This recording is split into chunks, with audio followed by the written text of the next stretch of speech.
Have you ever noticed how prices keep going up? Food, gas, rent, etc. Old people reflect on the times when everything costed 2 cents. But now, everything constantly gets more expensive. It seems like the government keeps printing money, and politicians can't agree on ways to control prices. Some young people also complain about the lack of opportunities. That lasts for hours. This is the mindset of reactive people.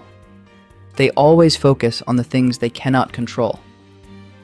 It's not possible that something like inflation would exist. They place the blame on others without focusing on what they can do to make their lives better. On the other hand, proactive people realize, look, even if my complaining were completely justified, it doesn't help me. If a proactive person owns a business where he sells a product or service, instead of focusing on how people these days don't appreciate good products anymore and how the government has bad regulations, he focuses on, how can I improve my product so my customers use it every day? Do you see how much responsibility, dedication, and hard work comes along with asking that question? What do you think our effort-minimizing brain is going to pick as a default? That's exactly why most people focus on the things they cannot control, rather than focusing on the things they can. Habit number 1 is be proactive. Do your best at what you can control. Stick to the commitments you make to yourself and to others. Now, imagine you're at a funeral, but this one's very different from all the funerals you've ever attended. You're standing over the casket and you see yourself. What do you have to say about yourself? This is one of the most powerful questions you can ask. Are you doing the things in your life which are aligned with what you want to be able to say? Do you want to say that you are a great spouse?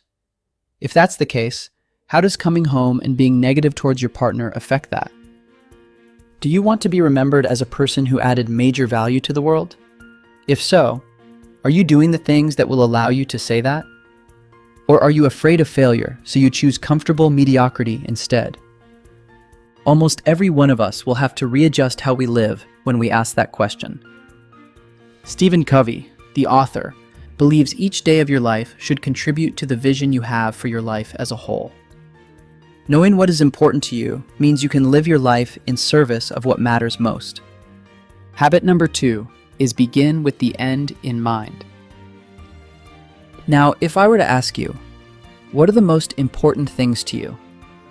The most common answers I would get would probably be your health, wealth, and relationships. You would never ever say, doing projects that don't matter or spending endless hours scrolling social media. But how many of us spend more time doing projects that don't matter and doom scrolling social media than planning our nutrition and going to the gym, or prioritizing quality time with loved ones? There's a horrible disconnect between what we say and how we actually spend our time.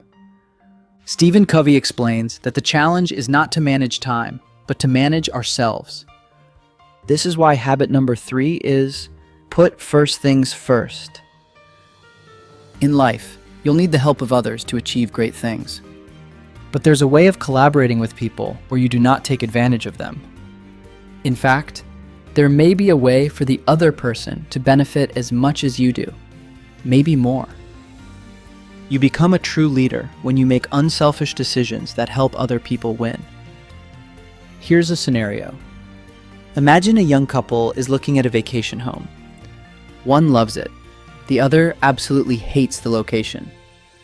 Instead of one person winning and the other being miserable for years, they agree, if we don't both love it, it's a no deal. They keep looking until they find a third alternative. Covey argues that win-win is a frame of mind, to seek out a mutual benefit for all concerned.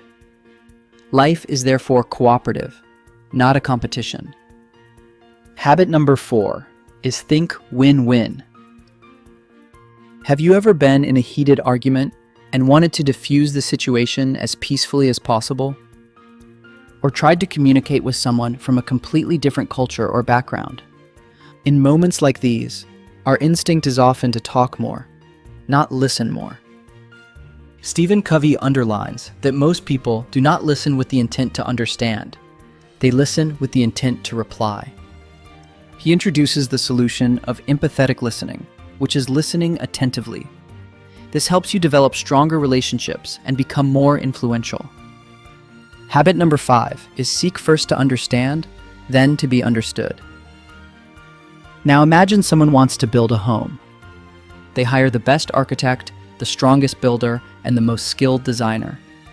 But each of them works alone, never listening, never adjusting, never combining their ideas. The result isn't a masterpiece. It's a collection of good parts that don't quite fit together.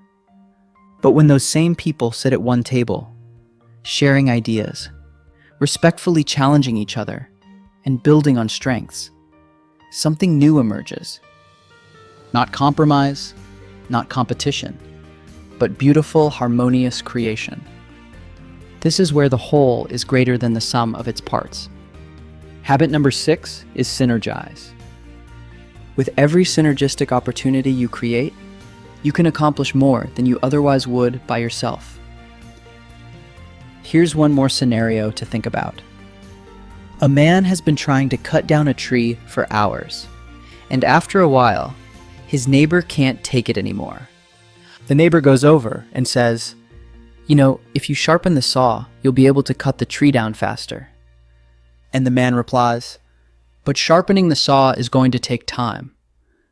Now, we might find this story silly, but we do the same thing all the time.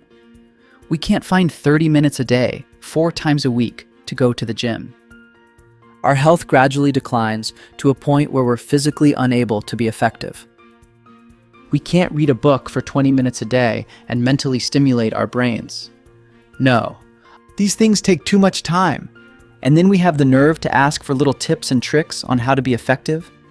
Quick hacks, if you will. It's like telling your home builder, don't worry about the foundation. Where can we get the magic bricks that will float in the air? Stephen Covey stresses that real, sustainable growth doesn't come from shortcuts. It comes from strengthening your foundation. It's about enhancing yourself daily through the 4 dimensions of renewal: physical, emotional, spiritual, and mental. The author says don't skip out on the daily disciplines to make yourself more physically strong, emotionally sound, spiritually fit, and mentally resilient. Habit number 7 is sharpen the saw. These are the 7 habits of highly effective people by Stephen Covey. Thanks for watching. Please like and subscribe if you found the video to be helpful.